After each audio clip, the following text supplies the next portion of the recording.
I read a mix of books in April. Some were really good, some surprised me, some were just okay. Hi, I'm Genevieve. My mom's busy setting up her glamp site for the upcoming season, so it's just me today. I'm here to give you my April reading wrap-up, and you might notice behind me, we're also going to do a TBR Tumble to find out what I'm reading in May. So stick around. Grab your favorite beverage, join me while we find out how April went, and together we'll figure out what I'm reading in May.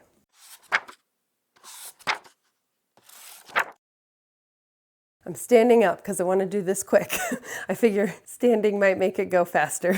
So I started the month with Fugitive Telemetry by Martha Wells. This is, I don't know what number. I feel like this is 6, maybe book 6 or 7 in the Murderbot series. In this particular one, there is a dead body that is found on preservation where Murderbot lives with his people, and it becomes kind of a murder mystery. Murderbot ends up having to help what is essentially the police organization on preservation to try to solve the murder. After the last book, Network Effect, I think is the last one, I was excited about this, but I was apprehensive. I didn't enjoy the last one as much, so I went in hoping that my true Murderbot snarky robot was back. And pretty quickly, I realized that he was back. This was the voice, the humor, the plot, the intrigue, the flow. I was into all of it. It didn't drag, it didn't, it kept me entertained. I laughed out loud. This was exactly what I needed in Murderbot again. So this is exactly what I was looking for in the series. It was engaging, character driven, and it was exactly what I wanted. So 4.75s continue in the series if you kind of got hung up on Network Effect. Then I kind of switched it up a bit and I read All of Us Murderers by KJ Charles. This was an Aardvark book box. I don't remember from what month, but I purchased it. I legit purchased this because of the cover. This was giving such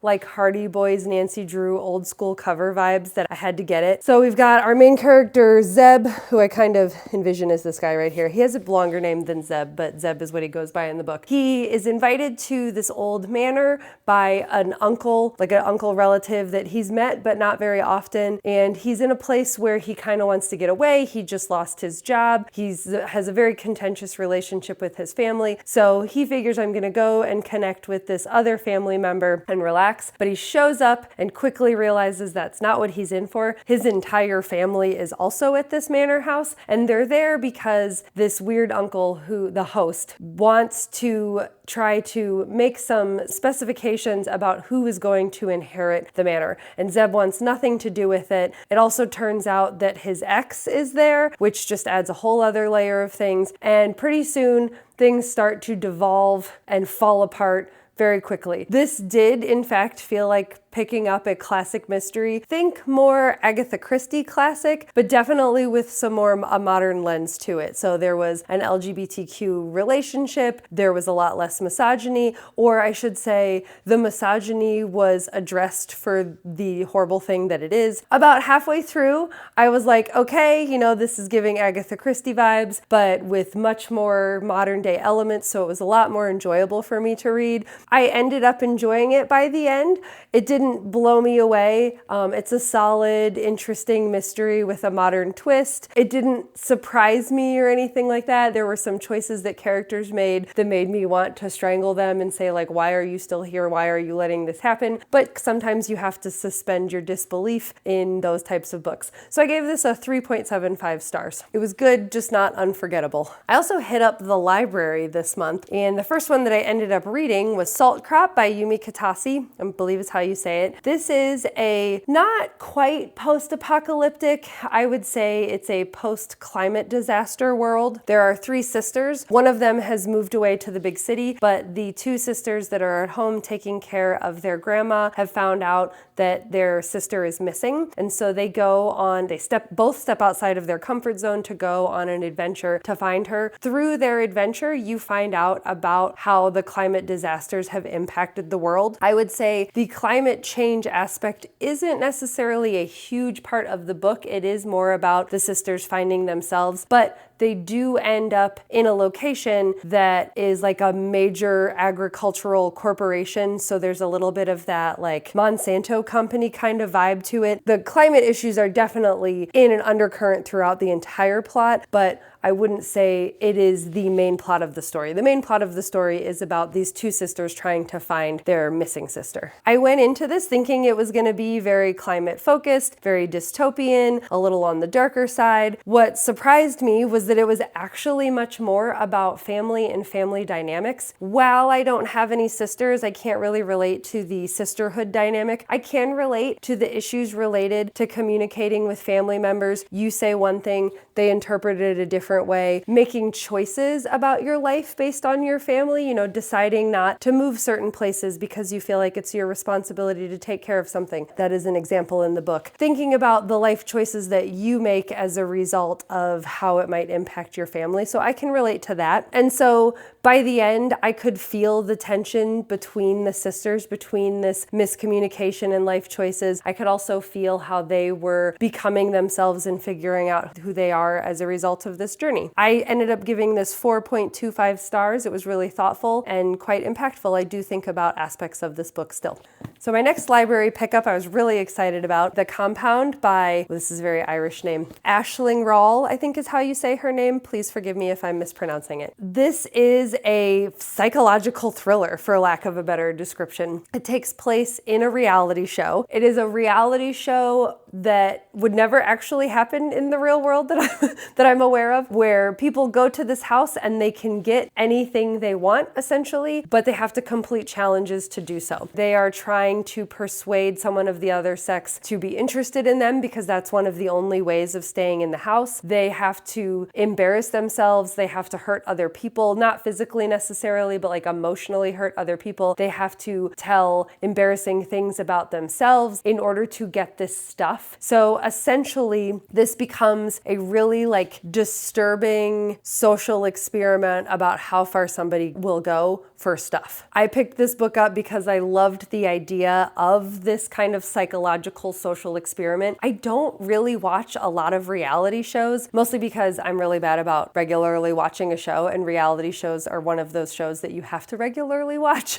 Now with streaming, it's a lot easier to binge shows. You do read this like a reality show. Like you want to binge read it because you're like, oh my God, what are these people going to do next? Why would you do that? As I was reading this, I was full on, I cannot look away from this train wreck. I felt like I was watching a reality show just to see what these people would do. I was completely hooked the whole time. I always wanted to pick it up, wanted to know what our main character was thinking, what she was going to do next. You might be able to see from the cover that in the background of this world, it's kind of hinted that there are other things that are going on. There's like a fire, there's some dust fires, you hear about a war going on. So you can tell that this is happening in a near distant future where the world is changing, the world is going through something. I thought that would play a bigger role in the plot. It didn't end up playing much of a role in the plot, which I think could have elevated it just a little bit more. So I ended up giving this 4.5 stars, not the full 5, because I think kind of touching on like what would you do for stuff while the world is crumbling around you could have really been like an interesting component to this. But it was a really quick, really fascinating read that I highly recommend. Then I finally went back to my own TBR and knocked out another sci-fi. So Service Model by Adrian Tchaikovsky. This is not one of his series, this is a standalone. This is about a very polite valet robot. Think almost like Jetsons kind of robot. I don't know why that's the way I think of them. So this is a world where robots have been created and developed to help everybody in their everyday lives. And our main character, our protagonist, Charles, aka Uncharles, the valet robot, has accidentally killed his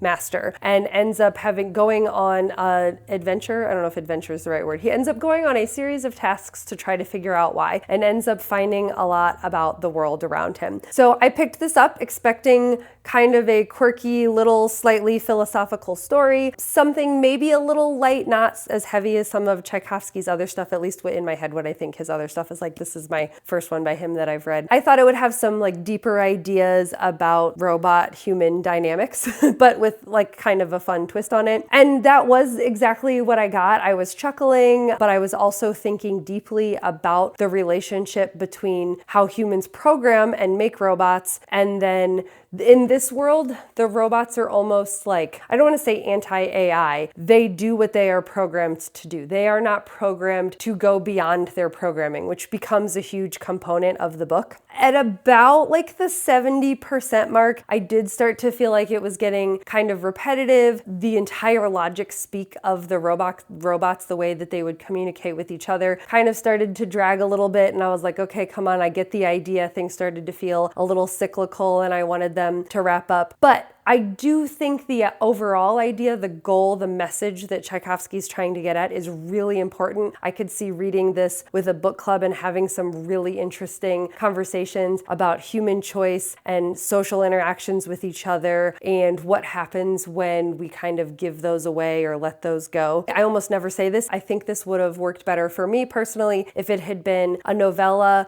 or a little bit shorter of a novel. It was, I put the cover on upside down.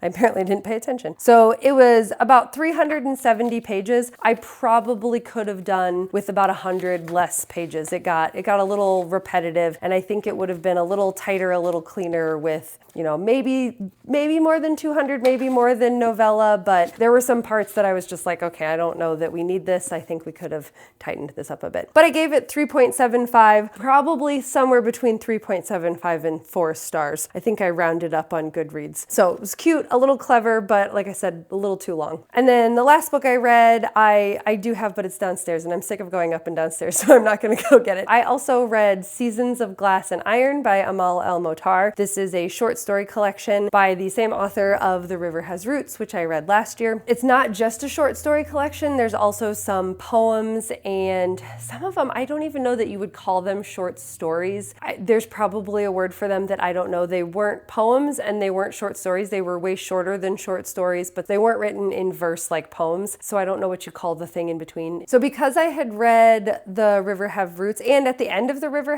Has Roots, there was an excerpt from this. So I had already read/heard at least one of the short stories in here. So I was expecting very fairy tale, like folklore, mythology kind of short stories. Oh, and I got the audio. I tandem read with the audio because that's what I did with The River Has Roots, which I highly recommend. The audio narrator for this was also excellent. There wasn't music like there is in The River Has Roots. So what I will say is for the poems are written in both English and Arabic, and the narrator reads them in both, which was really interesting just to like hear the poem in a different language. I am not a huge poetry person, and when I got to the stories that weren't really stories, I did feel like the language was a little too flowery for me personally. I was getting a little lost in what was happening. There wasn't really a plot for me to follow. Yeah, I just kind of got lost in the language, but there were a number of individual short stories that I thought were really good. She touched on a lot of issues that you don't normally see touched on, like folktale-like feeling stories. Not all of them felt like folktale fantasy. Some of them did feel very modern, like they were mythology in the modern world or folktales in the modern world, which was interesting. I mean, honestly, this is my experience with lots of short story collections, no matter who they're by. I usually really enjoy some of them and don't really enjoy other ones, and you kind of have to rate them individually. I'm not going to rate the book overall because it's kind of all over the place, and I know some of it was just not really my taste. Overall, it was worth the experience, worth giving a try, and it helps me fulfill one of my 2026 Our Fantasy Bingo squares. Overall, I would say April was a hit. I have been reading a lot more like 4 and 5 star things. This was my first month with some 3 stars, but I'm okay with that. They were books that I own. They're books that I've been wanting to read. I don't regret trying any of them. I haven't been to the library in a while, so I was definitely excited to support my library. We're going to transition now into figuring out what my May TBR is going to be. So I'm bringing back something I haven't done in a while because I'm feeling like I need some randomness.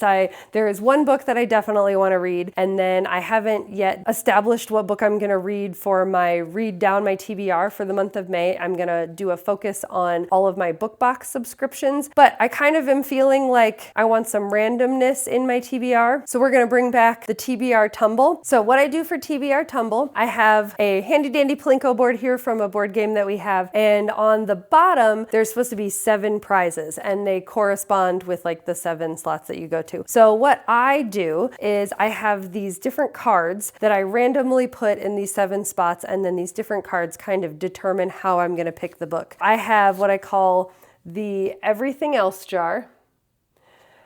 This is not up to date by any stretch of the imagination. At one point, I don't know, maybe like 8 or 9 months ago, I put every book I owned in this jar. The different colors mean something, and I just pull a book out of here. I may have read some of these already. I may not own some of these anymore, so keep that in mind if that gets pulled. I also have, I think I have 2 cards in here. Yeah, so I have 2 cards that say prompt jar. I should have put these in a better order. Pretty self-explanatory. Here's my prompt jar. There are a bunch of different prompts. Half of them fall out when I go to pull one out, find a book that meets the prompt. I do have a card that says ARC/R Fantasy, so that just means I need to either pick a book that I have an ARC of. I actually don't have that many ARCs right now, but I definitely have a huge list of books for the 2026 R Fantasy Bingo. I just did a video on that recently. I also have one that says Library. I do still have at least 1 book and then quite a few novellas out from the library right now, so on my TBR cart. And then my last 2 cards say Random Number Generator. So what I do for random number generator, I do have my TBR cart. I've moved it over. I do my best for every single one of these prompts. I try to pick something from the TBR cart. The exception, obviously, if I pull something from the everything else jar, that's going to be a book from anywhere in the room, not just on the cart. I'm going to start by mixing these up, and then I put them face down to begin with so that I don't know where they're at. So I'm going to mix these up, put them face down. I'm gonna have to move you so that you can see what I'm doing because we're not set up for this. Okay, so set up on the floor here. I'm gonna start by randomly laying these out.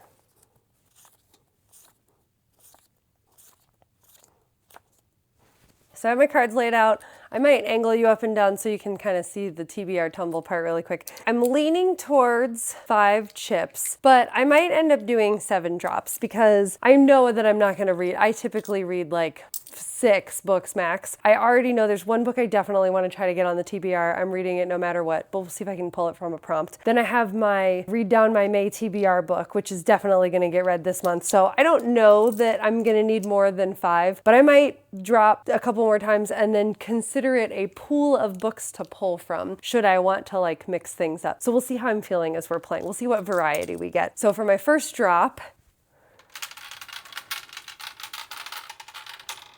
okay, so we got 4, and 4 says, okay, so 4 is part of the prompt jar. I think this is my favorite one. I will say I don't swap those out once they are flipped over. I just keep using them. I could land on 4 again and still get something from the prompt jar. I like how I shake this up like they're actually gonna go anywhere. I'm gonna try to pull something from the middle and then put back anything that falls. Oh, I did, oh, okay, I thought I got 2 for a minute, okay. So this says, ooh, the author's last name starts with L. So I'm gonna look over here on my cart. I'm gonna pull some options.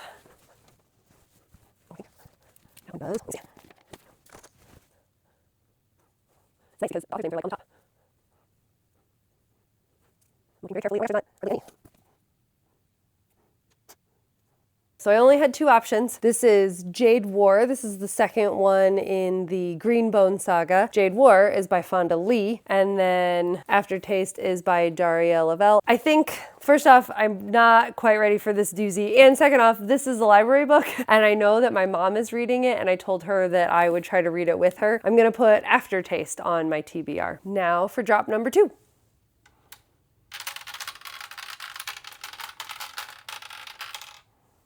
Oh, I got 4 again. Prompt jar again.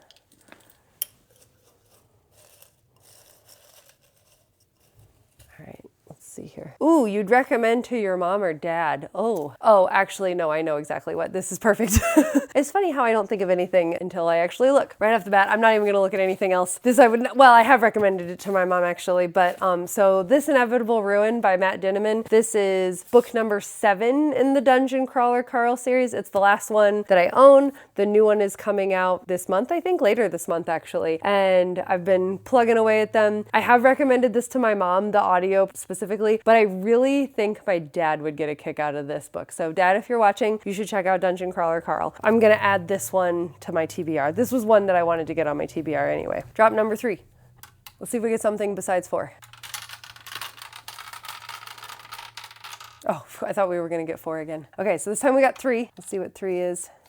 3 is random number generator. So what I'm gonna do for this, I'm gonna use my cart specifically. I'm gonna count the number of books on my cart, and then I'm gonna use a random number generator on my phone to just pick one of the books on my cart. Let me get set up.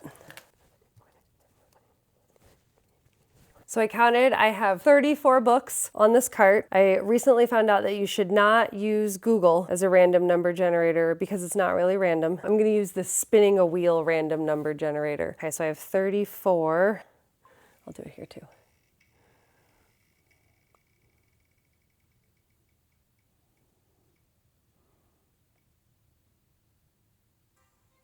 Okay, what did I get? Ooh, 10. All right, let's find out what book 10 is. 2, 4, 6, 8, 10. Ooh, right? 1, 2, 3, 4, 5, 6, 7, 8, 9. Okay, I didn't want to get too excited. Sunrise on the Reaping by Suzanne Collins. A number of my students are going to be happy that I got this one because they've been wanting me to read it. This is the most recent book in the Hunger Games series, but it's technically, chronologically, it's the second book. I've read all of the original trilogy. I read Ballad of Songbirds and Snakes. I haven't read this one yet. Drop 4. Where have I not gone?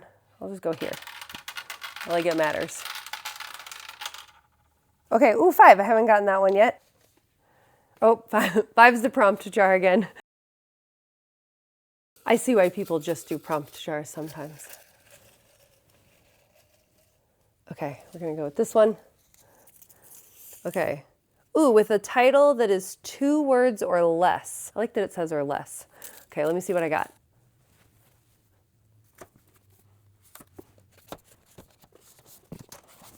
Oh my gosh, there's gonna be a ton. I'm not gonna pull all these out.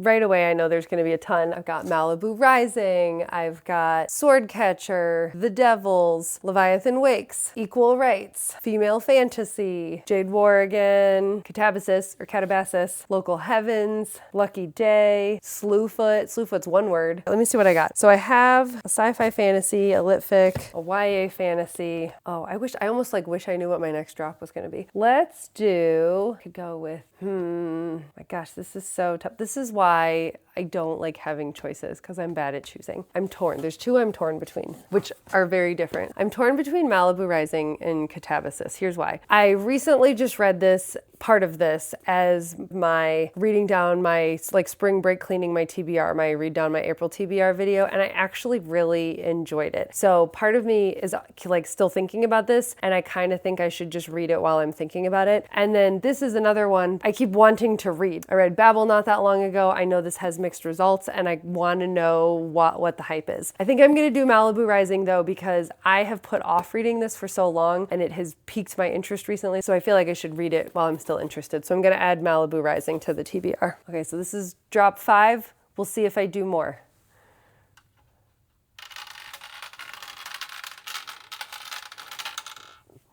Oh, 6, I haven't gotten that one yet. Okay, so 6 is random number generator again. I guess I should check, count, and see, because I've taken some more books off. 2, 4, 6, 8, 10, 12, 14, 16, 18, 20, 22, 24, 26, 28, 30. Okay, 32, so we're down to 32. I'm gonna use the same random number generator, but go down to 32.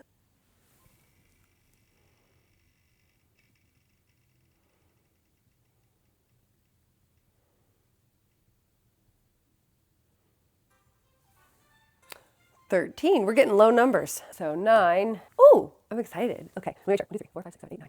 Okay, it is. It's this one. This is one that I am excited about. This is on my 2026 countdown. This is a potential for our fantasy. This is the first in a series, and I really want to know if I want to buy the other ones. So this is The Jasmine Throne by Tasha Suri. I'm going to add this to my TBR, and let's evaluate if I'm going to do some more. These are some big books. I'm kind of liking the idea, though, of having like 7 to choose from and knowing that I'm not going to read all of them. So let's drop some more just for fun. I got 2 more chips. Why not? 2. We haven't gotten that one yet either. I'm getting such a variety of cards. Okay, what is this one? Oh, this is from the Everything Else jar, so that's exciting. Who knows what I'm gonna pick from here? These colors all mean something. I feel like pink is romance and green is fantasy. I could not tell you what they all mean though. I'm gonna try to pull something. Okay, I'm going with this one. It's green. If I've read it, I'll put it back. Or if I don't own it, I'll throw it away. Oh, look at that!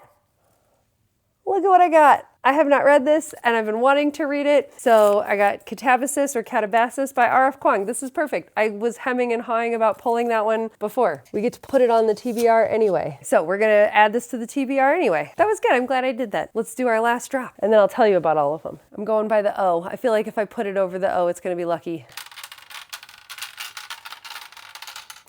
1. Okay, so we got, this is very random today. It's not normally this random. Okay, 1 is, so this is either an arc or something from my R fantasy. For this, let me think here. Actually, you know what? I think I know what I'm gonna pull already. I'm going to add, this is a library book and it is something for my R fantasy and it's on the smaller side. When the Tiger Came Down the Mountain by Nevo. This is on my R fantasy for the very first square. Trans or non-binary protagonist is the title of the square. And so I'm gonna add this for that square. Okay, so I'm gonna resituate so I can tell you about my potential TBR and then I'll tell you about the books. I'll see if I can remember what I dropped for each one. Oh, these are in reverse order. Well, this is a lot of books, but I'm excited. There's some variety. First, I did, was it Prompt Jar? I think I did Prompt Jar, and the prompt I got was author's last name starts with an L. I didn't actually have that many to choose from. I ended up getting Aftertaste by Daria Lavelle. This is a fictional, magical realism-ish type of book where a chef finds out that whatever meal he makes can help people reconnect with the dead. And so he opens a restaurant, I believe. I'm trying to complete Kayla's buzzword reading challenge, and I think there's one that says after, and that was one of the reasons this kind of came on my radar. I had the prompt jar again, and I got a book that you would recommend to your mom or dad. At first I was like, oh no, what am I gonna pick? And then I immediately thought of this. I've actually recommended this to both of my parents. Start with the first one. If you don't know, on the side of the books, they tell you what number they're on. So this is book 7 in the Dungeon Crawler Carl series. These are great. If you have lived in a dungeon and don't know what these are about, it's about a man and his technically ex-girlfriend's cat going through a video game dungeon. The cat can talk as a result of video game rules. They're just trying to survive, but unlike actual video games, if you die in the dungeon, you die in real life. This has a lot of humor, a lot of social commentary, a little bit of heart. I think I almost tear up just a little bit in every book because of Carl and Donut. Donut's the cat, Princess Donut, their relationship, and the audiobook narrator is amazing. This Inevitable Ruin, book 7 of Dungeon Crawler Carl. Then I got Random Number Generator, and the Random Number Generator picked Sunrise on the Reaping by Suzanne Collins. This is the prequel to the Hunger Games series. This one is about Hamish, who is a main character in the original trilogy. The only reason that I might put off reading this is I was thinking about rereading the series. Maybe I would just need to reread Ballad and then read this. They are very disjointed from each other. Like, this is a prequel, so I don't really need to read the other ones before I read this. So we'll see. Maybe I'll do some Googling and see what people say about that. Then I got the prompt jar again. Yeah, oh yeah, then I got the prompt jar again, and it was with a title that is 2 words or less. I wanted some variety, so I went with Malibu Rising by Taylor Jenkins Reid. This is part of her Readverse. I haven't read anything from her Readverse. This takes place in the 80s Keys, and it's about a family of famous surfers that is having a party, and we know that the house catches on fire at the party. I read about 40 pages of this for my read down, my April TBR, my spring cleaning of my TBR, and really got hooked into the characters. This is not the type of book I would normally read. It gave me very Celeste Ng Little Fires Everywhere vibes, where it's very character driven, but you're also intrigued by the story. It's one of those stories where you know the end before it begins, and so you're learning about the characters and reading through to try to figure out what happened, like how we got from point A to point B. Then it was the random number generator again, I think. Yeah, it was the random number generator, and I'm really excited about this one. Well, yeah, there's a lot of big books on here.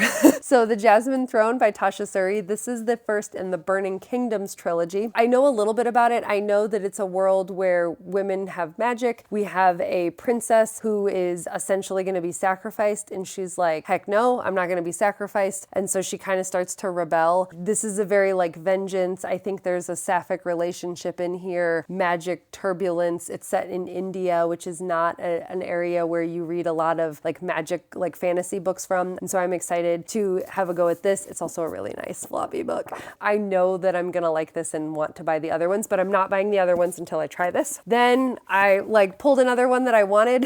So R.F. Kuang's Catabasis or Catabasis. This is about two grad students that are getting ready to graduate and need their professor, their mentor, to sign off on their thesis, but he gets sucked into hell, like Dante's levels of hell, and they have to go in after him. I really enjoyed Babel. I know what I'm getting into with R.F. Kuang. I'm excited to see how I feel about this because I know that people have like mixed feelings about this, so I want to know which side I'm on. And then last but not least, for my R fantasy, this is the second in the Singing Hills series, the Singing Hills cycle, about our cleric Chi, who is a non-binary character that is just traveling through this magical East Asian inspired world, learning about different people, different characters in this world. And so each book, they have the same protagonist, this cleric Chi, but I believe each character is kind of separate. Like you can read them separately, but this is the second one. I've read the first one. I enjoyed it. It's a nice little novella. I always like to have some novellas on hand to kind of slot in when I need like a breather between books. Here we go. There is absolutely no way that I'm reading all of these in May,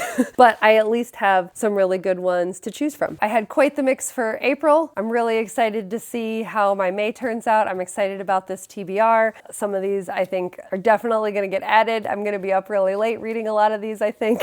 But let me know in the comments, what was your favorite book of April? What are you excited to read in May? And if you enjoyed this, give me a like, subscribe if you want to see more. If you want to know what else is going to be added to my TBR from my book box subscription, then make sure you check out that video later this month. And otherwise, thanks for watching. Until next time, happy reading.